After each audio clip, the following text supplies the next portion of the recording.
As Taiwan welcomes a new president, protesters take to the streets. China may be stealing artificial intelligence secrets from Google, and we're still buying goods made by slave labor in China. These and more are in this week's headlines about China. Welcome to China Uncensored. I'm Chris Chappell. It's official, Taiwan has a new president, and he's not in his 70s. As an American, may I ask, what is it? Taiwan. Lai Ching-te, or William Lai, officially took office on May 20, becoming Taiwan's fifth democratically elected president.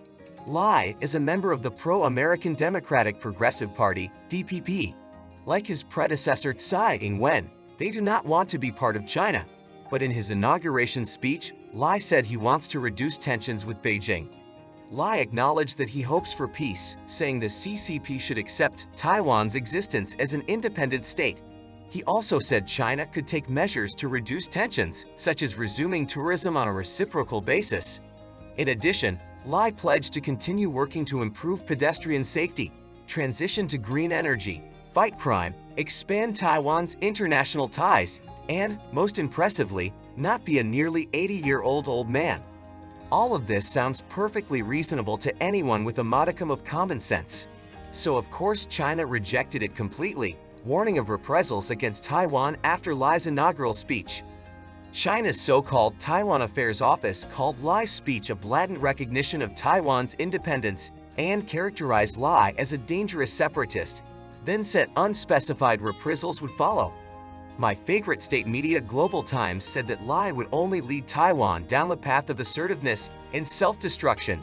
Well, if anyone is an expert on these matters, it is the Chinese Communist Party.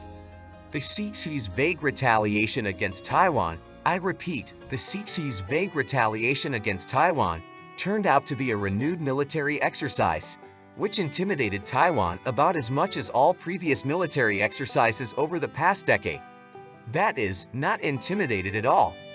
The two-day military exercise took place across Taiwan and for the first time also touched the islands of Jinmen, Matsu, Wushu, and Dongying, which are under Taipei's control but closer to the mainland.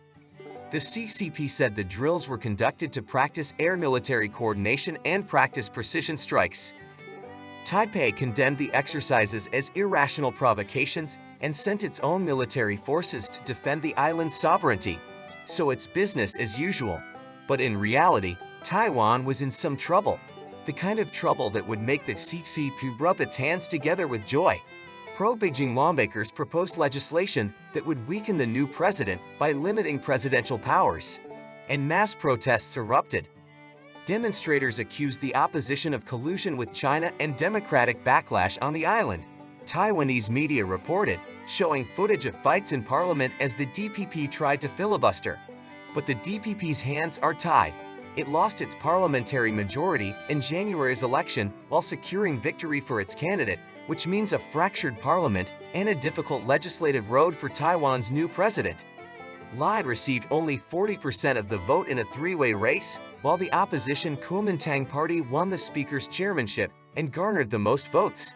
So Lai already had a tough road ahead. And since China refuses to negotiate with Lai, as it did with Tsai, the Kuomintang, through its former chairman Ma Ying-jeou, is negotiating directly with Beijing. Yes, Taiwan has an uphill struggle ahead. But the CCP has enough problems of its own too.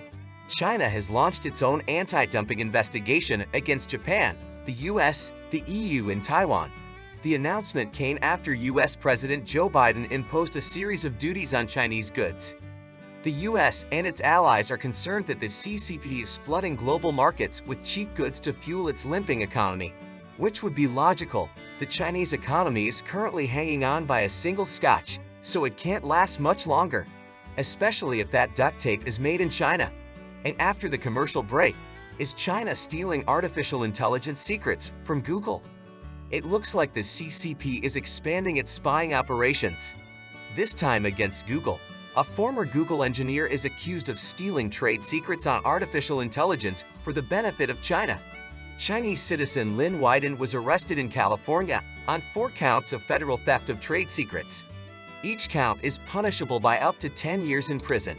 I hope he's feeling lucky. Over the course of 2 years, he uploaded hundreds of Google Data Center data supercontractor files to his personal Google Cloud account. So he was trying to steal data from Google and store it at Google. That's like robbing a bank safe and moving the money to another safe in the same bank. FBI Director Christopher Wray commented on the allegations, saying, "Chinese intellectual property theft can cost jobs and have devastating economic and national security consequences." Yes, it would be a tragedy if American jobs were lost because of the Chinese theft of AI secrets rather than the AI itself replacing those jobs. But the espionage stories continue. A British man accused of spying for Chinese intelligence was found dead in a park. Matthew Trickett, a former British Marine, was discovered by police on Sunday. Police say the circumstances are unknown and they are still investigating. I assume the cause was natural death. He was spying for China, was compromised, and that led to his death. Natural causes. Trickett was one of 3 people charged last week under Britain's National Security Act with foreign interference and aiding a foreign intelligence service.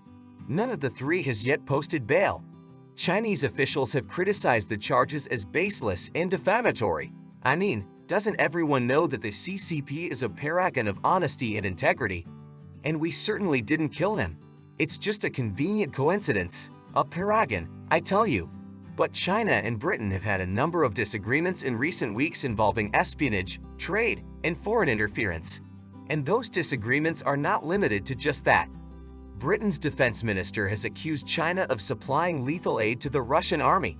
He has not publicly provided evidence to back up his claim, but he has pointed to a 64% increase in trade between Russia and China. China has long supplied Russia with drone parts and other small-scale military equipment, so expanding to a broader arms trade is quite possible. And after a commercial break, the US continues to import Chinese goods produced by forced labor. It looks like the US is still importing Chinese goods produced by forced labor. This should not be a big surprise. China, like many other communist and authoritarian regimes, loves to use forced labor. I wouldn't be surprised if even childbirth in China is artificially induced so that pregnant women can be subjected to forced labor. On Monday, a report released by the Senate Finance Committee revealed that BMW, Jaguar, Land Rover, and Volkswagen used parts banned in the US that were produced using forced labor, which is one of the darkest pages in Jaguar Land Rover's history. Volkswagen and BMW. I'm not angry, just disappointed. Again. The preparation of this 2-year report was initiated by Democrats on the committee. It found that Borns Incorporated of California, an auto parts supplier, obtained parts from Sichuan Jingwei Technology Group Company, or JDT. Borns Incorporated then supplied those components to Lear Corporation, which is a direct supplier to BMW and Jaguar Land Rover. JDT has been listed as a prohibited supplier under the Uyghur Forced Labor Prevention Act since last year. Under this law, goods made in Xinjiang cannot be imported into the US unless there is proof of no forced labor, which would be difficult to enforce, as I assume even proof of no forced labor in Xinjiang would be obtained using forced labor in Xinjiang. The companies have since said they will stop importing these parts and reproduce them, after Lear sent a letter to the US State Department asking it to stop importing parts from Xinjiang. Lear also sent letters to all 3 companies informing them of the history of these banned auto parts. And Volkswagen and BMW added, "Please don't dig into our history." And don't forget that the CCP is not only targeting Uyghurs, it is also targeting Tibetans. We already knew this, but now we've learned even more. A new Human Rights Watch report has revealed that China is accelerating its plan to forcibly relocate rural Tibetans, including pastoralists, to urban areas. The CCP has defended the policy, claiming it is part of poverty alleviation and environmental protection measures. It also claims that the program is voluntary. Yes, completely voluntary. They are completely free to opt out and voluntarily disappear against their will, of their own free will. However, the report cites more than 1,000 Chinese state media reports and government publications that say otherwise. They indicate that participation in resettlement programs for entire villages in Tibet is actually mandatory, and many Tibetans who are offered resettlement express a high level of reluctance. Well, what a surprise! Official figures from China show that nearly 1 million Tibetans have been resettled since 2000, with 76% of them resettled since 2016, which probably means there are many more. CP officials have threatened Tibetans with disconnection of basic services if they don't move, as well as other coercive forms of punishment. Maya Wang, director of human rights at Human Rights Watch, said the goal is to assimilate Tibetans into China's Han culture and undermine their native traditions, language, and way of life. The report also said that many Tibetans find it difficult to find jobs after these relocations and are extremely unhappy. But to the surprise of no one, the CCP has called these reports unfounded. And the worst part is not the lies, but the predictability. Oh, and human rights violations. The predictability and human rights abuses are the worst part. Thank you for watching this video. Please support the channel by liking and subscribing. I wish you a good day and see you again.